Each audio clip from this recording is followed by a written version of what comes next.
بہت شکریہ عائشہ بہن اور ڈاکٹر نرگس بہن. معذرت کے درمیان میں مجھے ٹوکنا پڑا آیات کے سلسلے میں.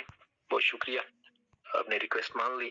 کیونکہ ہمارا کل کی جو تفسیر ہے کل کی آیات کی، ایک تو یہ ہے کہ وہ مضمون بہت لمبا ہے، اس میں بہت سی چیزیں ہیں. اگرچہ آیات چند تھیں لیکن مضمون میں بہت سی چیزیں ہیں، تو اس وجہ سے میرا خیال ہے ہمیں کل کی سپیس میں بھی آیات کی جو تعداد ہے وہ کم رکھنی پڑے گی، تاکہ ہم کل کی سپیس تک یہ پورا مضمون اپنے تفسیر کا یہ مکمل کر لیں.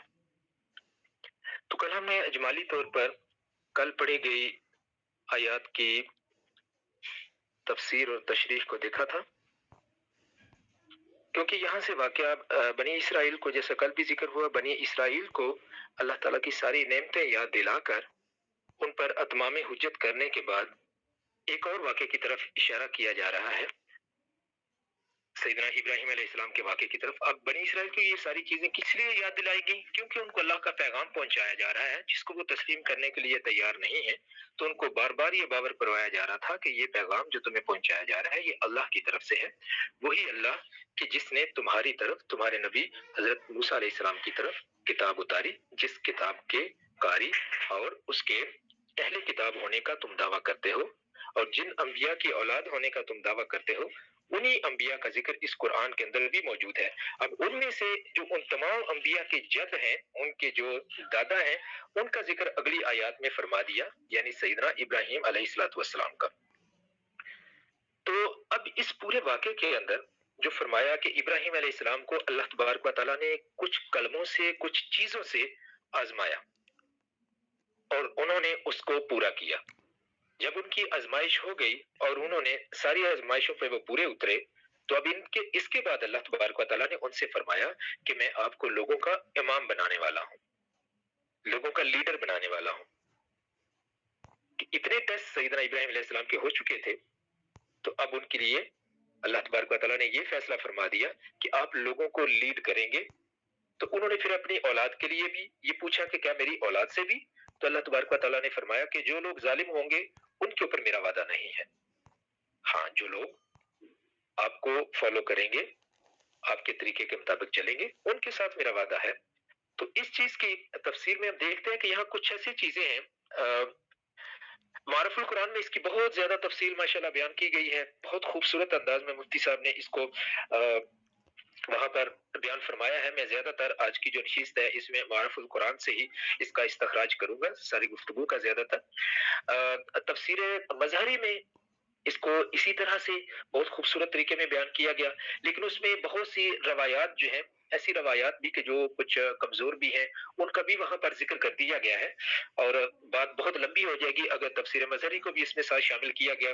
تفسیر در منصور جیسے ہم نے پہلے بھی بات کی تھی، اس میں بھی روایات بہت زیادہ بیان کی گئی ہیں، تو اس لیے اس میں بھی بہت زیادہ ٹائم لگے گا اگر ہم اس طرف جاتے ہیں. تو میں زیادہ کوشش کروں گا کہ تفسیر معرف القرآن پہ ہی ہم زیادہ تر کنسنٹریٹ کریں، اور کچھ چیزیں معرف القرآن کے علاوہ ہوں گی، کچھ چیزیں ہسٹری کے ساتھ ریلیٹڈ ہیں جیسا میں نے کل بات کی تھی. تو اس کا ایک نقشہ میں نے ابھی عائشہ بہن سے گزارش کی ہے، دو نقشے میں نے اصل میں کاپی کیے ہیں، تو میں چاہتا تھا کہ وہ دونوں نقشے یہاں پر لگا دیے جائیں. ایک میں نے ان کو بھیج دیا ہے، ایک ابھی میں اپنی گفتگو کے بعد انشاءاللہ بھیج دیتا ہوں. اچھا، اس میں آپ دیکھیے جو ذکر ہوا تھا سیدنا ابراہیم علیہ السلام کے علاقے کا، یہ میں اس لیے اس کا ذکر کر رہا ہوں علاقے کا، کیونکہ بہت سی چیزیں جو ہے نا اب ہمیں سمجھ آنی شروع ہو جائیں گی جب ہم اس جگہ کو دیکھیں گے جہاں پر سیدنا ابراہیم علیہ السلام پیدا ہوئے، یا جس کے بارے میں خیال کیا جاتا ہے کہ یہ سیدنا ابراہیم علیہ السلام کا علاقہ تھا. کل ہم نے بات کی تھی کہ عراق کا مغربی علاقہ جو کہ پرشین گلف یا خلیج فارس کی طرف ہے، وہاں پر کہ جہاں دو دریا، دریائے فرات اور دریائے دجلہ، جن کو انگریزی کے اندر ہم فرات کو کہتے ہیں یوفریٹس اور دجلہ کو ٹائگریس، ریور ٹائگریس، تو یہ دونوں ریور جہاں پر ملتے ہیں، ان ریورز کے درمیان والے علاقے کو خصوصی طور پر جو ان کے ملنے کے قریب والا علاقہ ہے، بہت سرسبز و شاداب علاقہ ہے، کیونکہ اس کو یہ دریا سراب کرتے ہیں. تو اس علاقے کو میزوپوٹامیا یا میسوپوٹامیا یا پھر ما بین النہرین، دو دریاؤں کے درمیان کی سرزمین، یہ کہا جاتا تھا. اور وہاں پر دنیا کی سب سے پہلی تہذیبوں نے وہاں پر آنکھ کھولی، اس لیے اس علاقے کو کریڈل آف سیولائزیشن بھی کہا جاتا ہے. مطلب یہ تمام انسانی تہذیب کی گود ہے، یہ اس کے اندر انسانی تہذیبیں پھولی پھلی ہیں. دنیا کے اندر جو سب سے پرانی